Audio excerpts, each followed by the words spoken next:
ایک انسان قابل تربیت ہے اور تربیت کا محتاج ہے، اور یہ محتاجی ختم نہیں ہوتی ہے، ہمیشہ رہتی ہے۔ کوئی بھی انسان یہ نہ سوچے کہ بس اب میں کامل ہو گیا ہوں، لہٰذا مجھے اب ہدایت کی ضرورت نہیں ہے۔ ایسا نہیں، وہ صرف معصوم ہستیاں ہیں جو کامل ہیں، ہم سب ناقص ہیں، لہٰذا ہمیں ہر وقت ہدایت کی ضرورت رہتی ہے۔ ہر لمحے ہم اگر جاگتے رہیں تو یہ نفس ہمارے کنٹرول میں رہے گا، ورنہ یہ ہم کو دوبارہ وہیں پلٹا دے گا۔ کہتے ہیں کہ مجنون جو ہے لیلا سے ملنے جانے کے لیے ایک ایسی اونٹنی پہ سوار ہوا جس کا بچہ گھر میں تھا، تو اونٹنی کا سارا زور تھا واپس گھر میں آنے کا، اور مجنون چاہتا تھا اس منزل تک پہنچے۔ تو جیسے بھی رستے میں کہیں پر بھی ذرا سا مجنون کو اونگ آتا، اونٹ واپس آ کے پھر گھر کے سامنے کھڑے ہو جاتے، کیونکہ اونٹ کی طلب ادھر ہے اور مجنون ادھر جانا چاہتا ہے۔ ہمارا نفس ایسے ہی ہے، ہم نیک بننا چاہتے ہیں، اچھا بننا چاہتے ہیں، کمال کی طرف جانا چاہتے ہیں، لیکن نفس ہمارا پھر کھینچ کے ریورس کرتے ہیں ذرا سی غفلت پر، ذرا سی سستی پر۔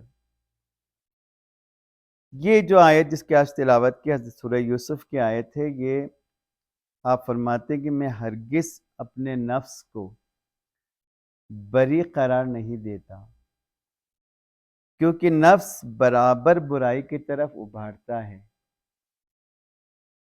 مگر جس پر میرا پروردگار رحم فرمائے اس کا نفس اس کے کنٹرول میں رہے گا۔ اسی طرح سے حضرت علی علیہ السلام کا ایک قول ہے کہ بتحقیق نفس برائیوں پر بہت زیادہ ابھارتا ہے،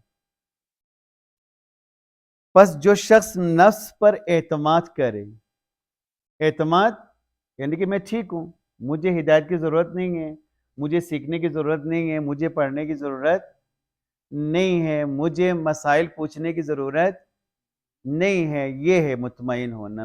اپنے نفس پہ مطمئن ہوئے، اس کو سمجھتا ہے کہ مجھے ہدایت کی ضرورت ہی، مجھے کسی درس میں بیٹھنے کی، کسی علمی مباحثہ کرنے کی، دین کی باتیں سمجھنے کے لیے وقت نکالنے کی مجھے ضرورت نہیں ہے۔ جو اطمینان اپنے نفس پر اعتماد کرے، نفس اس کو دھوکہ دیتا ہے۔ یہ نفس ہمیں بتاتا ہے کہ تمہیں ضرورت نہیں ہے، تمہیں ہدایت کی ضرورت نہیں، تم تو ہدایت یافتہ ہو، تم تو کامل ہو، تم تو جنتی ہو، تمہیں کوئی چیز سیکھنے کی ضرورت نہیں ہے۔ اور جو اس سے مطمئن ہو جائے وہ اسے ہلاک کر دیتا ہے، جو اس سے مطمئن ہو جائے وہ اسے ہلاک کر دیتا ہے۔ اور جو شخص اس سے راضی ہو، اس کے کاموں سے راضی ہو، تو اس سے بدترین مقام جہنم تک پہنچاتا ہے۔ ایک مطمئن ہے تو پہلا کام دھوکہ دینا ہوتا ہے، جس کے نتیجے میں جو دوسرا منزل ہے وہ جہنم ہے۔ جب مطمئن ہو جائیں گے تو ہم راضی ہو جائیں گے اپنے ہر کام سے۔ جب ہر کام سے راضی رہیں گے تو یقینی بات ہے کہ ہمارا نفس ہمیں جہنم تک لے جائے گا۔ لہٰذا جب ہم نے یہ طے کر لیا کہ ہمیں ہدایت کی ضرورت ہے اور ہم ہدایت کے محتاج ہیں،